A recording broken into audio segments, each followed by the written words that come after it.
আচ্ছা। 200 জনের মতন আমরা খাবার তৈরি এখানে 250 250 প্লাস। জি এখানে। আচ্ছা। আমাদের রেস্টুরেন্ট মিলে 350 প্লাস। আচ্ছা, আচ্ছা। এটা আমাদের পাকঘর। এটা আপনাদের কিচেন না? জি কিচেন। এটা আপনার কত লোক বসে দেবেন? 200 লোক?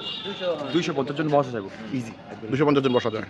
আচ্ছা, মানে আপনাদের খাওয়া দাওয়ার জন্য পিকনিকে যদি কেউ আসে, পিকনিক এসে এখানে আসতে পারে। তাহলে আপনাদের সিস্টেম কি? তারা খাবার রান্না করে খাবে না আপনাদের রান্না করে? ওদের মন মতন আমরা রান্না করে দিতে পারবো, ওরা যদি চায়। না এই যে বোতল আপনারা আপনি যেভাবে আসতে চান, আচ্ছা, যদি আপনাদের মনে করেন পাক শাক নিয়ে আসবেন তাহলে আপনারা পাক করে খাইতে পারবেন। আর যদি মনে করেন যে না আমরা কিছু আনবো না, আমরা খানার অর্ডার দিবেন, আমরা সেইভাবে আপনার ব্যবস্থা করে দেবো ইনশাআল্লাহ 100% ভালো হবে। ঠিক আছে।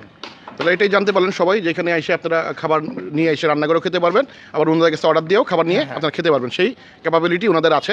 এখানে 200-250 লোকের এট এ টাইমে বসে তারা সিটিং অ্যারেঞ্জমেন্ট সেটিং দিয়ে তারা খাওয়া দাওয়া দিতে পারে। তাদের এখানে একটা আপনার খাবারের রুম আছে যেটা রেস্টুরেন্টের মতন, এই পাশে আরেকটা আছে, দুই পাশে, আর এখানে তাদের খোলা মাঠের মতো। তাদের অনেকটাই নিট অ্যান্ড ক্লিন, পরিষ্কার পরিচ্ছন্ন, খাবারের মানও অনেক ভালো, অনেক টেস্টি। আমি নিজে খেয়েছি এই জায়গায় আজকে। যাই হোক, খাবার অনেক সুস্বাদু ছিল, ভালো ছিল।